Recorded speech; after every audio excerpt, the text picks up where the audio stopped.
Hi, Robin. I'm really, really looking forward to this interview. Hey, Thank you for sitting down with me.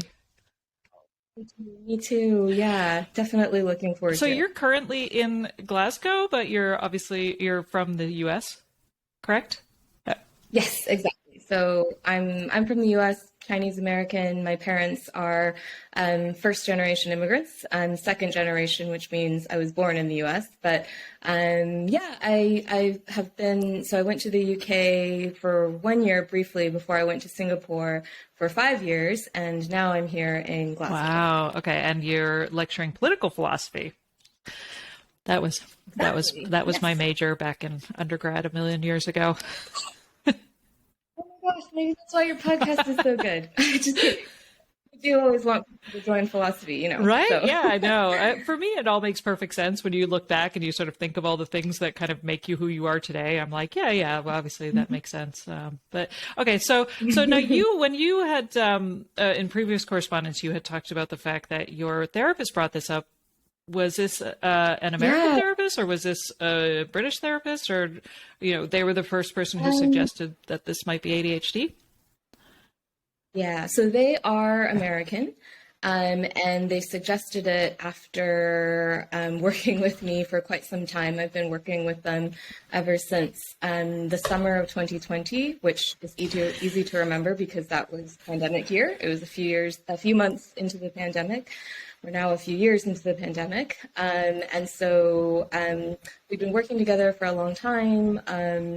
And had been working on again, these sort of other diagnoses, anxiety, depression, and there were a lot of things that happened in that time, but also it just seemed like the treatment wasn't working the way that we wanted. And so my therapist brought this up, and interestingly, they brought it up because they also have ADHD and had come to learn about it recently, and they were great about it. Like they sort of checked in with me, like was it okay that they disclosed that to me and so on. But yeah, so they brought it up to me, and I was completely taken aback. I didn't identify with it at all, I said. And even after I read quite a bit of, so they said, just read around and see if, so there was like, in all my reading from just Googling, there was like one thing that kind of spoke to me, something about sort of being overwhelmed. And actually, it was listening to your podcast, which they also recommended, that started to get me to see that, wow, actually, a lot of this is making sense. And then I did some further reading. And then it sort of like all the pieces were falling into place. And so I haven't been diagnosed, but I'm trying to get a diagnosis. Yeah. So how I do have the classic ADHD, like, do I really have it? I mean, I don't even have the diagnosis, but I'm pretty Yeah. sure I do, given the number of things Well, out and there. whenever I get asked, is a formal diagnosis necessary? My answer is always like, no, but yes, but no, but yes, because I feel like the journey and the identity starts well before you get the official diagnosis, really, right? Which is like relating deeply to elements of the literature or conversations and or memes or whatever it is, but like really kind of feeling like, oh my goodness, this hits on a level Yeah. that I wasn't expecting. Like there's just this visceral reaction to this idea of that this could be ADHD that I think pretty much speaks for Hmm. itself. And yet also at the same time, like without a formal diagnosis, you do always sort of stay in that limbo of is this something else? Am I fooling myself? Am I fooling doctors? Sometimes Yeah. the Yeah. I feel like the imposter syndrome doesn't necessarily go away even after a formal diagnosis, right? Because then it's like, well, did I fool everybody? Yeah, so I mean, for me, the thing that has helped me is I've said, okay, these things are not binary, right? There's got to be some sort of spectrum of disorder versus normality, and that's very context specific too, because from what I've read, if you're in an environment that supports you very well, you might not have a disorder in the sense that you do very well in that environment, but if you move to a different environment, then you could start experiencing these problems, right? So the thing that has helped me is to think, okay, well, even if I don't have it enough to have some kind of official diagnosis, I'm close enough to it that the sorts of strategies and tips that people with ADHD are using can help me. And so that's been something to sort of like think about as I am in the process of this, which is kind of difficult because I'm American. I have health insurance from my partner, who gets it from his union. Actually, has fought to give them very good healthcare benefits. But I'm in the UK, and so it's sort of going to be a long process. In the UK, I have been told, got my letter, and the wait time to get a diagnosis is 50 plus weeks. So it's just not going to happen soon. They prioritize children, which makes a lot of sense. This is the NHS, the National Health Service. And so it's going to be a sort of journey before I can actually get some kind of diagnosis. And so for me, that's been helpful to remind myself, like, look, even if I don't have it, I have something very close to it. So I can already start benefiting from it, from knowing about it. And then if I do have the diagnosis, the main thing for me was that it will allow me to try out medication as just another tool in the toolbox, which, I don't know if it'll work or not, but it is at the point where we want to explore all these options. Yeah, that's the other reason, I think, when it comes to getting the formal diagnosis, I forgot about the whole medication part. Yeah.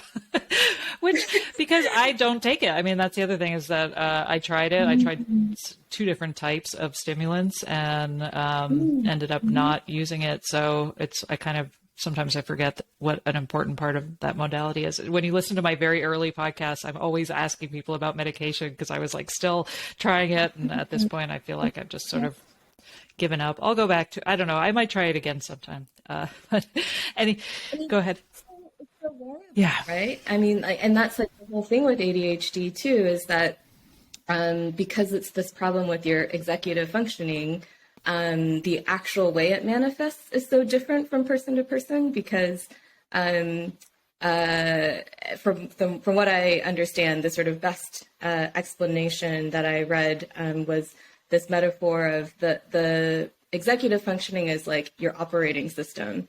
And, reading, writing, communicating, all these other things, these kind of like modules in your brain, if you will, they're kind of like programs. And so like you could be really good at reading and you could be really good at writing if that's like the only program you have open. But, you slow down if you've got a lot of programs open. And like in general, if your OS is having the problem, then you're just not going to function that well, right? And that's the thing with different people with ADHD, like they can do really well in lots of other ways. And so it really helps, I think, to listen to these different stories and these different experiences, because the way someone manifests might not be similar to yours, given the sort of very nature of ADHD itself. So that's one reason I wanted to do this. Yeah. Because right. And I think also it helps to, when you say like, see all the different stories and to feel like that's another one where sometimes I'll post something on Instagram about, being really particular about what spoon I use. And, and then I'll get the response like, I don't care what spoon I use. Does this mean I don't have ADHD? And I think, right. It is so important to see how varied this spectrum is and that it is a spectrum. And, a lot of the time, even just how the language around how we talk about neurodiversity and neurodivergence is still, I think, developing, right? I think we're kind of, it's constantly, at least from what I'm understanding from the experts I talk to, it's like, there's really a lot, everybody is kind of, making this up as they go along. So now you said you related to the idea of overwhelm, but like, what are some of the other things that really felt like helped you connect the dots Yeah. So, I hope you don't mind me plugging another podcast, but the 2 Addies and a Yes, Coffee. No, you can absolutely plug that podcast. I love them. Yeah, so the first few episodes, they give these, and they're quite short, right? Which is good if you have ADHD. They have this sort of like primer on just like some basics about it, and so it was kind of hearing that all in one place, the way that they explained it and their particular journeys that was the kind of story that mapped the most onto my story, because I've never had trouble in school. And so, for my dad, he took him a while. He was like, but you never had trouble in school, but you were good at everything. That's, and what's interesting is, like, when I think back to that, I'm like, you know what? I was good at everything. If you look at my standardized test scores, because we had to do those, in elementary school and so on, I had high scores, and it is true I had high scores in everything except oral comprehension. And, that little thing has stuck with me all these years. And it totally makes sense now, because if they're like reading some story at you and you're not interested and you zone out, then you can't answer questions about it correctly. And so I wasn't good at everything. And that is already like one clue, I think, to the ADHD. Mm-hmm. Yeah. And I think that's a conversation we have a lot, because I feel like the overwhelming majority of the women I interview did well in school, right? And so we sort of have that stereotype of like, well, I can't possibly, there's no evidence of it in your childhood because you did so well. And now here we are in adulthood talking about depression and anxiety and realizing like at what cost was all of that perfectionism and drive in childhood, and how could things have been different and all of that. That was another little breakthrough for me is I've been, so just really quickly on the childhood thing, I have, gone back and thought about it, and my family has always called me the absent-minded professor ever since I was a kid, way before I got into academia. And it's because I would walk into a room and just forget what I was doing, and then have to walk back to the room I came from to remember, and then go back into this room. And so, yeah, it takes a lot of extra work. And so that was one of these things that my therapist clued me into, was that even though people have complimented me on being organized, and so I sort of take up or get put into these roles where I'm kind of like managing things, she pointed out that the amount of work it takes for me to be organized is enormous. And it's true. I have like 10 billion apps. Like if you want to talk about like my system, I've got this app for this and this app for that and this app. And so it's kind of like all different variations on to-do lists and reminders, but I keep them in like 25 different places. And so, as my therapist said, like, look at the amount of effort it takes you to be organized. And that's, I think, something that I've heard from other people as well. And it also makes it hard to figure out if it's being masked and if you've got these coping strategies. And then, that's when the anxiety and depression can come in. And I think the anxiety for me, I realized it's very likely that the anxiety itself was a coping strategy, because if I forget things all the time, and I did, ever since I was a kid, I did, lose library books. I lost, my jacket in school. I forgot a violin on the airplane once when I was a kid. And those things are valuable. So if you tend to forget a lot of things, the anxiety can help you, because you're constantly like, what have I forgotten? Do I have everything? And you do this like every second of the day. It does help you catch things that you've forgotten, but then over time, it's not good to be anxious, and you start to really undermine your own mental health with that. So that's another hypothesis that I have coming out of all right. this. Yeah, and I think that the metaphor of the swan madly paddling under the surface is so meaningful to so many of us, I think, too, right? Which is like, we're working so hard to maintain this sense of normalcy at this, like, it's like we don't even have time to stop and think about the degree to which we are working to maintain this amount, right? And so when somebody stops, like a therapist, and my doctor said the same thing during my diagnosis appointment, where she was like, you work really hard to remember things. And I was so emotional at that comment, because it was an acknowledgement of the fact that I had been working hard. So, but at the same time, I was like, my narrative was how lazy and disorganized I was, right? And so they were like, really, it was going against this sense of self that I had, that she was like, it sounds to me like you actually work really hard. And I was like, nobody's ever said that. The only thing that people have ever said to me was work harder, And yeah. Right. Yeah, so that piece really, that's one of the things that resonated, was hearing from somebody else, this exact situation of seeing my peers spend a lot of time doing like proper work, whereas I would spend a lot of time procrastinating, out of anxiety and dread, and then do stuff really quick.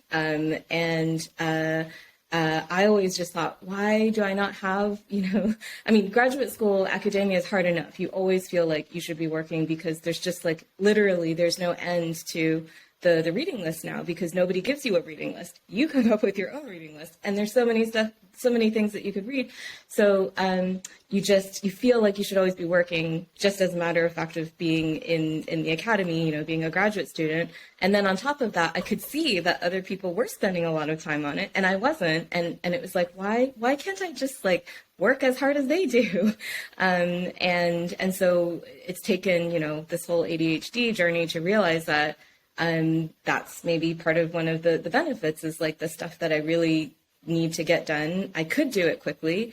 And then the rest of the time, if I have extra time, maybe I don't have to spend it feeling terrible about myself and doing things that I consider to be wasteful. Maybe I could spend it doing things that I actually enjoy and which usually feed into my work anyway, because I'm a philosopher. So pretty much everything I do, I can reflect on and it all gives me stuff to enrich my sort of my theories and so on. Mm-hmm. So I'm curious, I want to talk about women in academia or ADHD in academia, but I'm also curious, like, one of the questions that comes up so much for me in this whole journey is this ADHD or is this something else, right? Which is like, especially it feels like so many women are getting diagnosed nowadays. But that could just be confirmation of, what I'm surrounding myself with. I also, at the same time, I also realize that the statistics it's 5% of the population. And I feel like, how is that possible? I feel like there's so many of us. But anyway, like, I'm constantly questioning, is this ADHD or are these sort of symptoms that have arisen from childhood trauma or, being a woman and being a feminist in this society that we live in right now? Or, is this, child, having kids or perimenopause? Like, I feel like I'm constantly questioning what this is. And so I'm curious, but I also feel like that seems to be a common experience with ADHD too, right? That curiosity and that insatiable desire to figure this out. And I feel like the more I research ADHD, the less I understand it and what we're even talking about a lot of the time. So I'm just curious if you are you facing those questions? Are you finding peace around it, or are you still sort of feeling like who knows what this is? Yeah. So I would say that I feel pretty, I don't know about at peace because, I don't have a diagnosis and there's still stuff to come. But what I can say is that I have felt very, very empowered by learning about ADHD. And, despite the initial kind of like, I don't really recognize this stuff, like at this point, I've gone into it deep enough that it does seem to work as an explanation for everything. So yeah, I think for me it actually. So one thing I was thinking about when you started asking this was that it might not be an accident that you feel like lots of people around you have it, because there's probably something about certain types of careers or even social circles or whatever that draws people together, right? And so this is something that I've certainly noticed around me. I've been kind of like unofficially diagnosing a bunch of people. With more or less, I think, like likely accuracy. So, I have a very good friend who's also in academia whom I saw recently, and they told me, at the end of it, they were like, this might actually be a transformative conversation because, again, for them, it rang true so much. So they're like extremely, extremely accomplished, like have gotten to international world level elite of their thing. And yet, and in fact, they have like already gotten a job, which is really difficult to do when you're in graduate school. And so despite all of this, the one fact of like not having just like turned in that one PhD is the thing that they as they described it to me, like they always add it as like a caveat, like when people praise their achievements at the end, they're like, yeah, but I haven't like submitted my PhD, even though that doesn't at all undermine all these other achievements, right?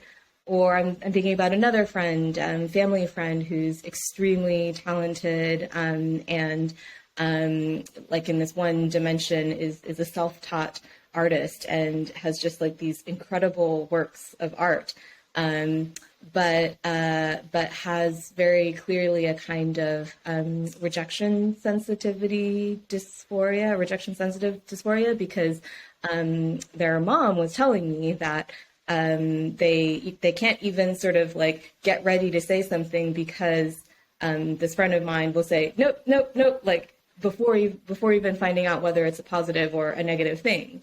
And then it's just so anyway, these are just a couple of examples, but it is actually the case that around me there are lots of people who are manifesting these kind of signs that to me seem like, oh, that very much sounds like it could be ADHD, and in particular it could be ADHD that's explaining the underlying sort of difficulty, because in both these cases that I've mentioned anyway, the person has gone through other kinds of, I don't have their diagnoses, but they seem to go through low periods, or they have a lot of trouble managing their eating or things like that. And all of these things, when I hear that, combined with the fact that, they're very high achieving, they're women, I guess I'll just reveal that, then, it just again makes me feel like, well, maybe this is a good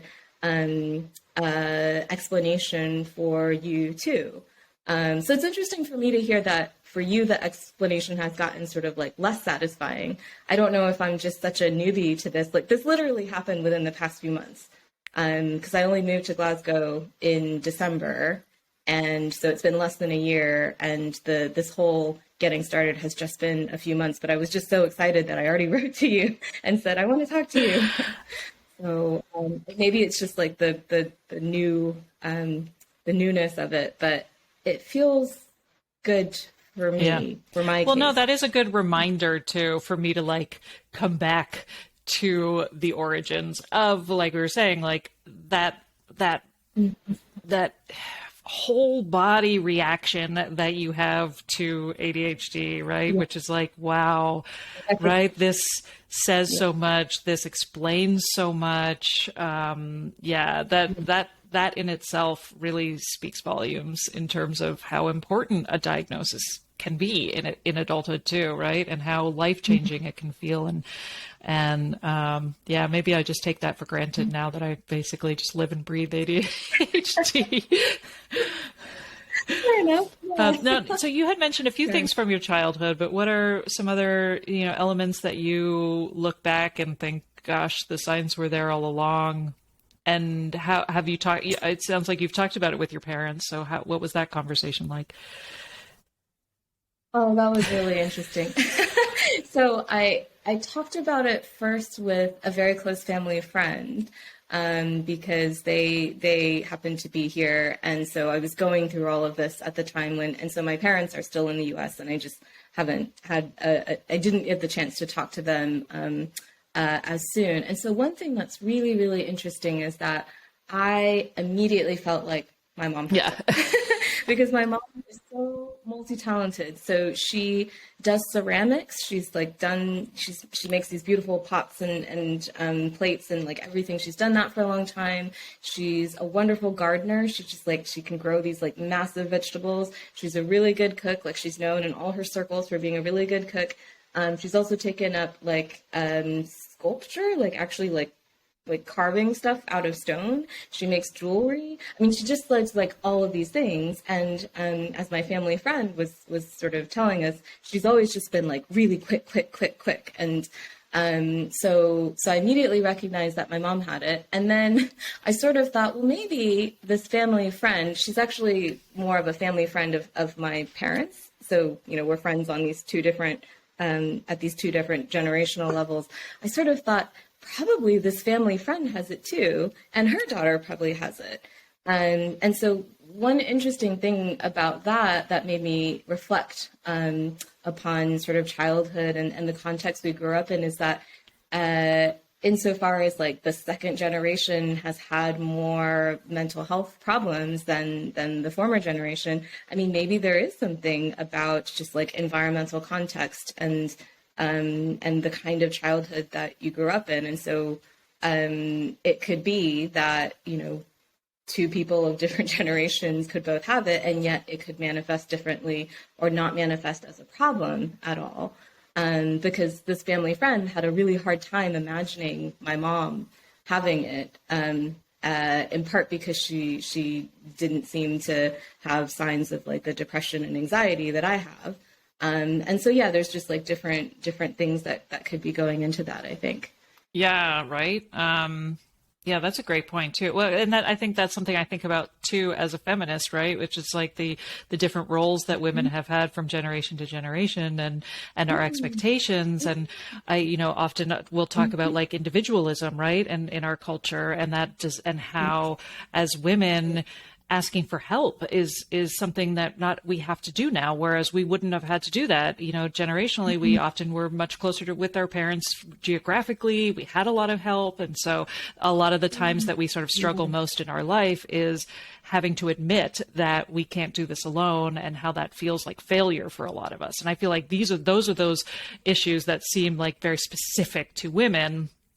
But yeah, even generationally, right? Like I think, we've been sold this bill of goods that we can have it all, quote unquote, and be in the workplace and also be partners and wives and mothers and do it all. And yet we're also like chronically burnt out and overwhelmed as a result. Surprise, surprise. There's just like that many more ways we can fail, right? And feel bad about, so like one thing that clicked into place a little bit more recently is thinking about anxiety and the different types. So I had been reading about how ADHD can be a sort of underlying disorder that then leads to, for instance, social anxiety. I mean, there's many other things that it can, even like OCD and things like that, like people hypothesize that there might be some kind of link here. But with social anxiety, the sort of story goes like, well, if you're ADHD and you have sort of like lowered inhibitions, then let's say you're a kid and you just like say whatever you're thinking. And because you're ADHD, you like think stuff, which is like, all over the place, then people might label you as being weird. And then you're like, oh, I shouldn't do that. And then you start to develop this kind of like social anxiety, right? So I didn't have that at all.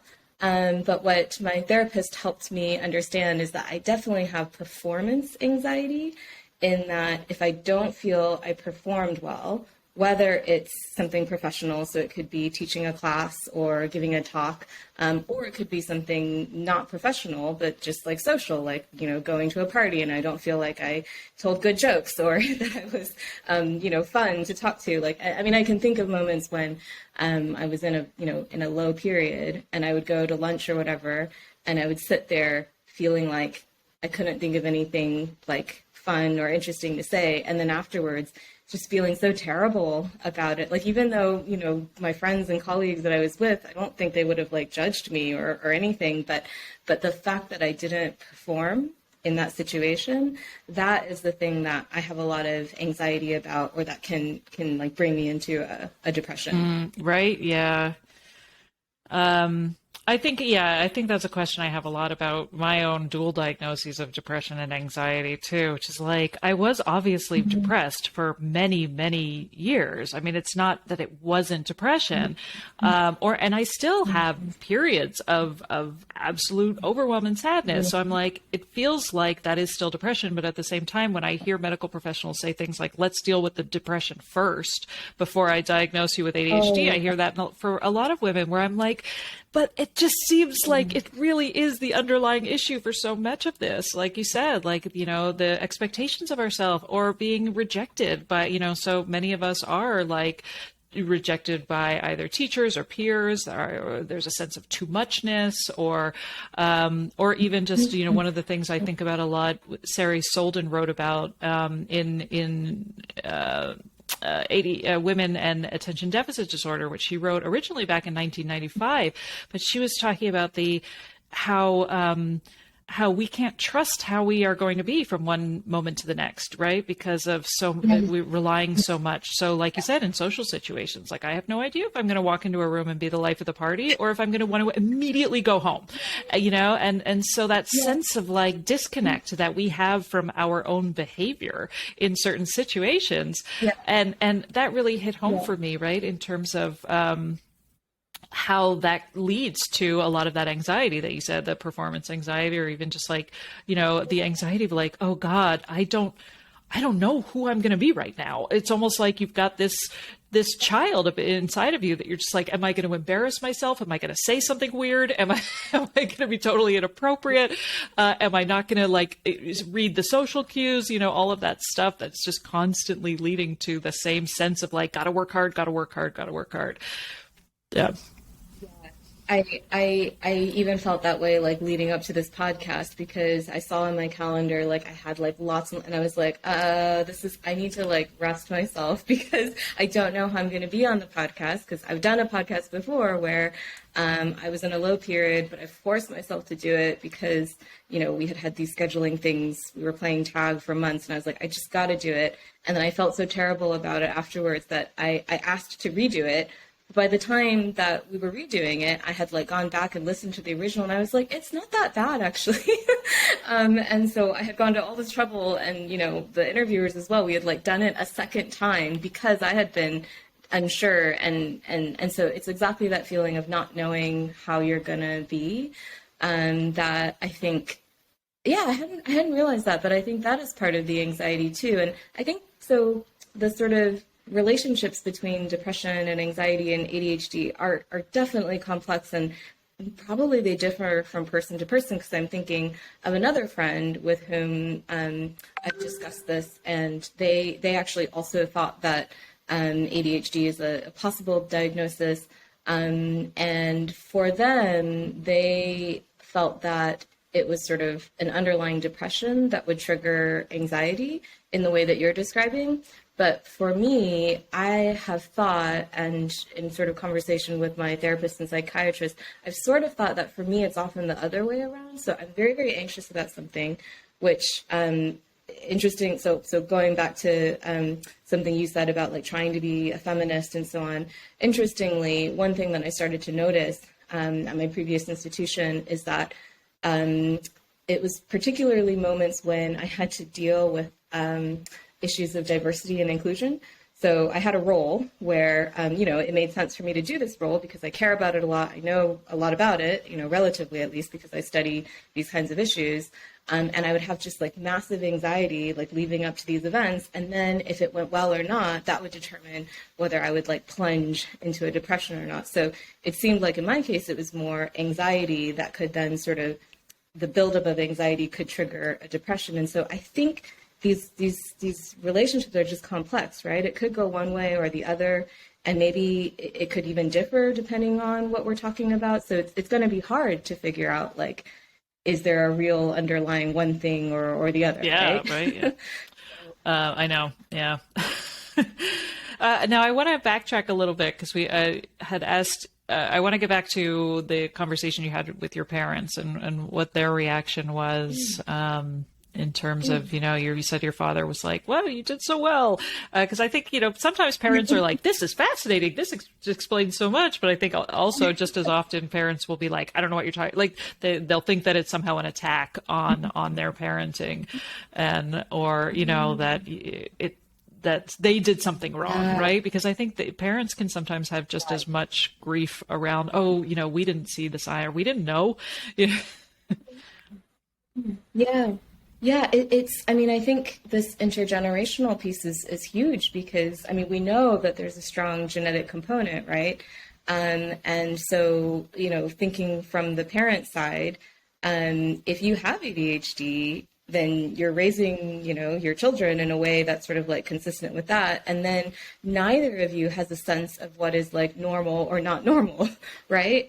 So it could very well be that they missed things that other people might have picked up on, or, I mean, that's all very much possible and even probable given what we know about ADHD, right? So I was fortunate in that, and I think I'm like very, very fortunate in that this has helped me throughout my entire mental health journey, that I have parents who have been very open and very pretty unconditionally supportive, I would say. So I'm thinking about a moment when, so one of the most difficult moments of late, when I thought that I might have to just like switch careers or sort of be forced out of a career, or anyway, I thought that I might not be able to continue in my professional role. And I knew it was something that mattered to like my dad, because he'd told me, that he had tried to get an academic job and he hadn't been able to. And so for me, it was sort of, a very scary thing. I actually didn't tell them for a very long time that I was having, this sort of problem to deal with. And then when I told them that, I might have to do something else, they were like, "Oh, that's good." And they were like, "You would be so good at so many things. And you would be less stressful. Being a professor is so stressful." So like they saw how difficult it was for me and had been for a number of years. And, they didn't care that much if I was a professor or not. Like they wanted me to flourish. And I think that, for all parents, even the ones who might, respond kind of badly, as you mentioned, like it's probably they're feeling it so deeply because, they really do want their children to flourish. So I do think that understanding ADHD and understanding trauma and like many of these other mental health issues is really, really key to the parent-child relationship, and kind of making it possible to heal some of those rifts, or at least to make the other side more understandable. Yeah. Yeah. Oh, that's great. So was your mother, was she like, "This makes a lot of sense"? Yeah, she identified with it. She was like, "Yeah, that's me." I mean, because there are a lot of these positive aspects to ADHD too. So, I tried to give as comprehensive a picture as I could, given my, non-expertise. And so yeah, I think they were really okay with it. And yeah, they might even be a little bit unusual in that respect. One thing that I had wanted to talk about is something that came up in Two Addies and a Coffee as well, which is coming from a Chinese American background and the Chinese community. And so one of the most poignant things in one of the episodes that they talk about is the mental health that they received from a physician in China, which was just really clearly like not based on the sort of most recent understanding of how to deal with these issues, and how horrible that was at the age of 9 to have gone through that. And I can really, really relate, because there really is additional difficulty, I think, that surrounds mental health issues when you come from a Chinese, or maybe more generally Asian American background. I wouldn't want to speak for other ethnicities that I don't have experience with, but I just think back to high school when not just one, but a number of my very close friends were struggling with quite serious mental health disorders, and just like there wasn't really like anywhere to turn to, I think, and so for me, I was one of the sources of support, and I remember like very clearly going away to this like summer camp sort of thing that that my state used to do. So just like a 6-week thing, and not being there for my friend, or sort of feeling that I wasn't there, and being really, down about that. And actually one of the teachers in this, summer camp sort of thing, like I remember this so clearly, like sat down on the floor next to me and said, if you're not the problem, you can't be the solution. And that was so sort of game changing for me, because it was like, yeah, I can't fix this problem. I'm not a mental health, professional. And I just, that's not something that I can do. And when I went to school, one of the first classes I took as an undergraduate was actually a psychology class. And I wrote a paper about levels of suicide in Asian American communities, because they are elevated. And there's a number of different things that go into that. And I definitely am still not an expert on any of this, but what I can report from my own experience is that there's just really, really high bars, I think, to dealing with some of these issues.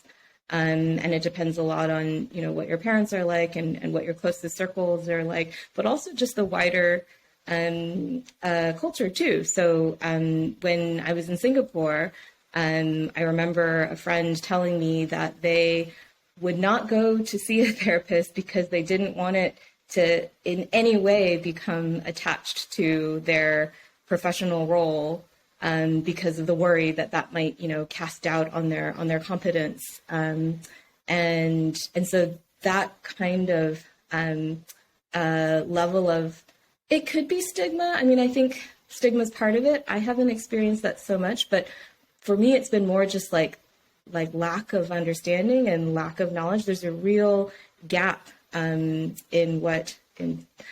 sort of the technical term would be sort of these hermeneutical resources. So like what the community has at their fingertips, the sort of concepts and theories that they have to work with. I think within the sort of Chinese American and also in Singapore, there's it's a majority Chinese country. There is something there in that I think there's a lack of resources to understand this kind of thing.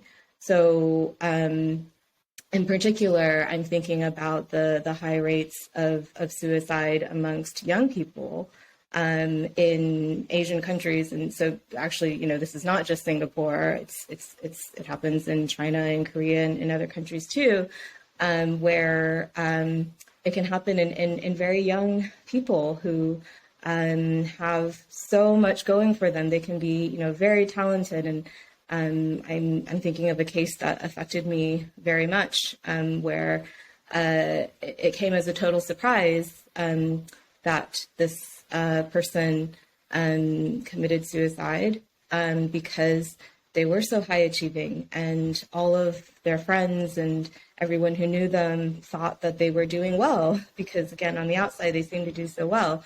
And anyway, the reason I'm going into all of this is that sort of experience and the reflections that came with it, year after year, in a different way over time. The ADHD, learning about ADHD is one piece that has helped me understand how that could even be possible. Because when I first heard of, that case in particular, but there's been other cases, and I'd heard of other cases before, it was so unintelligible to me until I got to the point where I had some suicidal ideation. Like it was passive, which means that even though I thought about it, I was not about to make any plans to carry it out. And I very quickly took that off the table. At the time I was like, darn, now I can't even do this because, I promised my partner that I would never unilaterally abandon him. And so I'm able to sort of make light of it now, but that's how bad it got.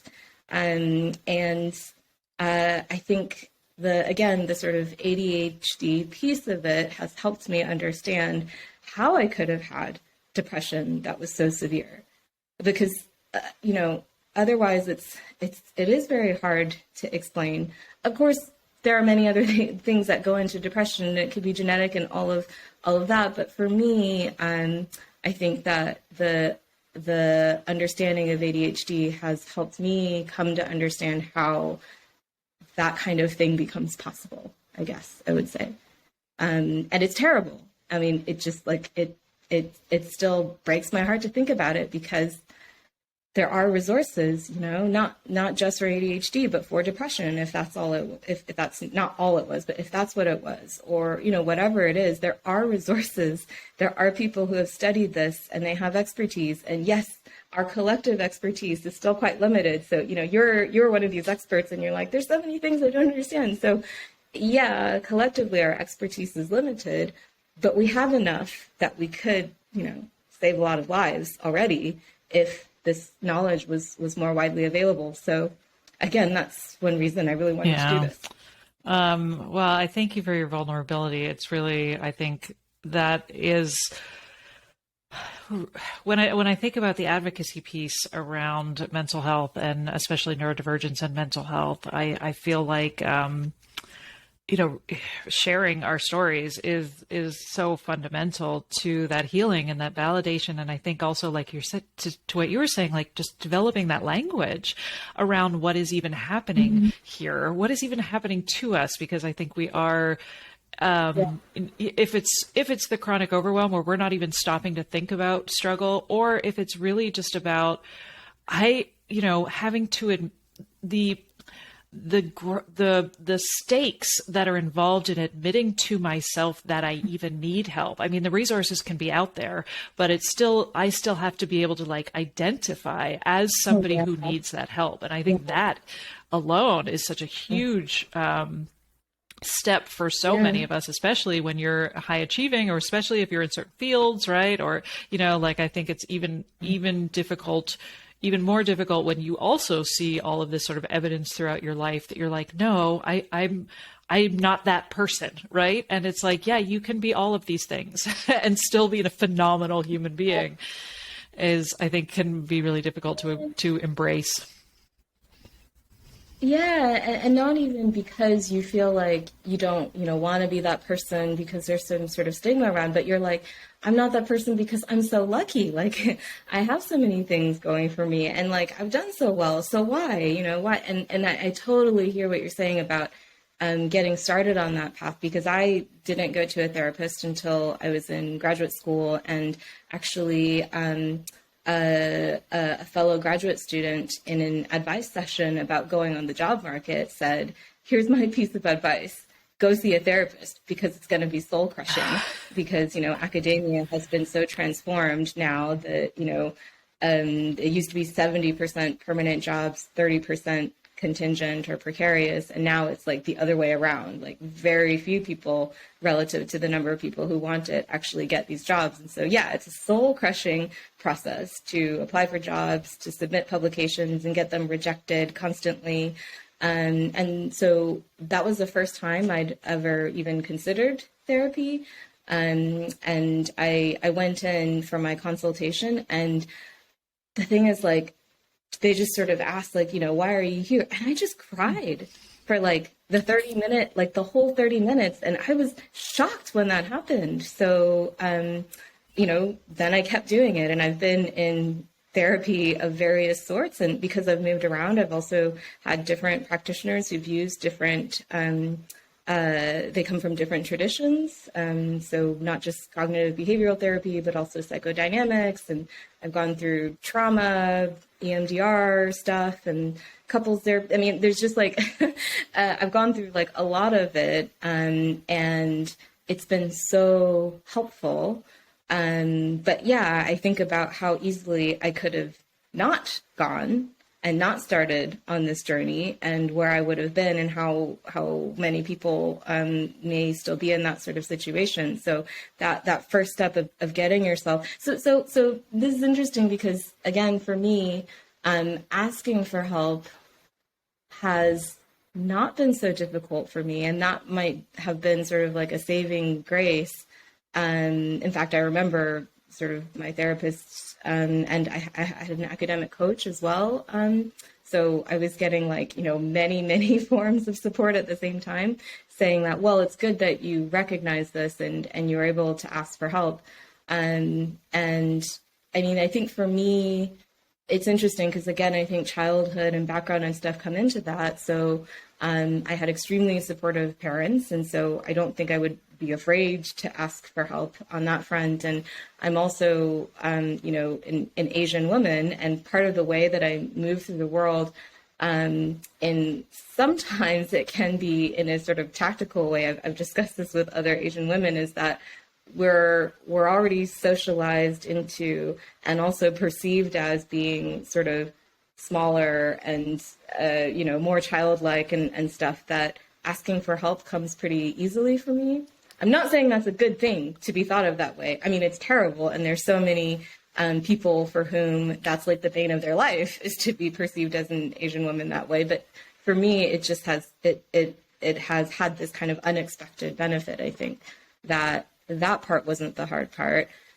The hard part was just the hard parts, not being able to get out of bed for like weeks at a time, or, not like having to depend on my partner to like feed me and, get all my meals on the table. Yeah. That's really interesting. Yeah, I think, and I feel like Nellie and Juno talk about that too in Two Addies, that kind of dichotomy. Yeah. Interesting. Oh, I'm glad you remember. I couldn't remember their names, and I felt so bad. Are you kidding? I was obsessed when I first discovered them. I was obsessed with their podcast. I was like, please be on my podcast. I'm glad that you're talking about it and like recommending it to everyone. And I was like, how could I? Anyway, are you kidding? It happens all the time. So I'm curious, what have you thought about, or how your ADHD has kind of benefited you in academia? Because I'm sure there are many, many people with ADHD in your field. So, I see them everywhere now. I have. And it definitely has helped me, I think, because, I mean, to put it one way, lots and lots of breakthroughs and theories and kind of insights come about from recognizing how things are similar and how things are different, right? So even you and me were having this conversation, and there's points where we're very, very similar, and there's other points where we differ, and like each one of those helps us understand a little bit more about ADHD, right? So for academic purposes, I think my ADHD is part of what makes me so curious about so many things. I read many, many things outside of philosophy. Sometimes I'm doing more reading outside philosophy than I am of just philosophy papers. And I go to talks in lots of different disciplines because they genuinely interest me. And I talk to lots of colleagues about their work, and I try to see their work because that genuinely interests me. So yeah, what's critical to being able to recognize similarities and differences is to have like a wide pool of things to compare, right? So I think that the fact that ADHD makes me so curious and makes me go and, gather up experiences and facts and theories from all these different places, that makes it easy for me to spot patterns like, oh, there's a similar underlying thing across these things, or differences to say, no, that, but I heard this other thing in this other field. And so that has helped me more than once in the work that I do. That's cool. Yeah. Oh, yeah. I see that. I think that's probably one of the reasons why I love journalism so much, and writing articles. I think about that too. Like, I loved having to just suddenly be like, okay, I'm going to go interview a state senator about this upcoming bill. I have to like research and know what I'm talking about so that I even know what to ask. So I would just get into this like obsessive research where I'm like, I need a lot of background. And then I had to turn around and under a strict deadline, I had to write about something with a sense of expertise enough that I could then explain it to somebody who might not know anything about it. And I loved it. And then you would just like immediately it would leave my brain and I would move on to the next the next article. And I'm like, oh yeah, I could see that why that was so stimulating now. Yeah. I know, right? Yeah. And I love how these conversations meander so much. And I think it's probably why, the listeners to this podcast are always like along for the ride, right? Because there's so much of that, like going from one point to another and seeing these connections even throughout conversation and just being like, yeah, that reminds me of something that's on the surface seems totally unrelated, but we both through this conversation are like, oh yeah, these are all completely intermingled. And it makes it fun for me to listen to these podcasts because, it will jump around. And with every jump, if there was something that I zoned out on, the next jump will bring me back in because I'll be interested again. And so in a way, it's like, for me, it's easier to listen to than certain other things where, as you know, I have bad oral comprehension, zone out when yeah. Well, even when you said that Two Addies is a short podcast because they're usually 30 minutes, my immediate reaction was like, oh, my podcasts are too long. Nobody likes that. No, I know. Well, obviously, I feel like it's working. It's good that it's short for other people to learn about ADHD, I think, because then they're only committing to these short. But I love these podcasts. I have actually listened to them all day for a few months now. So I still haven't gotten through all of them, but yeah. I know, it's so funny how you could hear one thing and then like hear all the other things around that when you're listening, right? So I love to ask the question, if you could name ADHD something else that's less confounding, would you have a name that you would call it? I'm so prepared for this question. I have 4 different answers. So the sort of theme is that I keep thinking about how it's sort of like a kid brain, because it is a developmental disorder, right? So like for some people, it's literally that they're developing slower. And so if they just wait a few years, then actually they're fine and they're functioning well again. But then, for the rest of us, it's like being a child where you get easily distracted by things. You might not be able to control, inhibit things the way you should. And you have a lot of energy sometimes. The thing about children that this has really helped me understand is how they can be like so exhausted and yet so hyped up that they can't go to sleep. Now I understand why I have this kind of insomnia as well, right? So it's kind of like a kid brain. And I like that because kid could refer to a human child, but it could also refer to like a baby goat, because I think there's a lot of similarities with the animal brain as well. I mean, I think about my cat and how I'm trying to train my cat and how like there's similarities to how I have to treat myself or right? others have to treat me. Conditioning, right? Totally. Yeah, exactly. So they're all kind of variants on this because I was thinking of the Little Prince, and you could name it after the author because it's such a beloved, like it'd be like Saint-Exupéry's syndrome. But then I was like, that's way too hard to say. So then I was like, maybe it could be like Peter Pan syndrome, because again, it's like the kid that never grows up. But then I think my favorite is something having to do with marshmallows, like the marshmallow syndrome or something. Like the marshmallow experiment, yeah. Exactly, yeah. And so those are all ideas that I've had, with varying degrees of seriousness. But I think there's a lot of different ways you could go with it. But I feel like that developmental piece is something that's nice to highlight because it helps other people understand really quickly. So when I've told, my partner to just like imagine I'm a child and like you have to do the things that, and he was like getting parenting tips from his mom and from my friends. But like, that's kind of what is necessary sometimes to deal with some facets of the disorder. So I feel like having that piece in there somewhere would, speaking of other kid animal brains, my just jumped up here. So no, it's so true. And, I feel like there is that sort of that kid brain and the adult brain. And I talk about that a lot too with coaching with my clients about the child voice and the adult voice, and how, the child in me doesn't want to do it. I don't want to do it. It's boring. It's annoying. I don't have the motivation to do this thing because I don't feel a connection to it. And so the kid in me is like, I don't want to do it. And then the adult has to come in the room and be like, okay, well, do you have to do it? Is this something that needs to get done? When does it need to get done? And, you know, so I always feel like there is this push and pull. Right? Or can you get somebody else to do it? Right. And so I often think of myself in that way, of those sort of two voices of like, okay, you know, I acknowledge that the child voice is there, or that voice is in me that I'm like, I acknowledge. I'm like, yeah, of course you don't want to do it. Who wants to do that? That's crazy. Why would you want to do that? But it needs to get done. And who's going to do it? And, you know, all of that. So, yeah, I love that. And plus with GOAT, you've got the greatest of all time, an acronym, right? So, right, in terms of reframing. Maybe that's the winner. I'll just call it my kid brain from now on. I love it. Well, this was wonderful. Thank you so much, Robin, for reaching out and being open to talking about this and whatever it is, whatever ADHD is, and how it manifests. And I really appreciated your perspective. So thank you.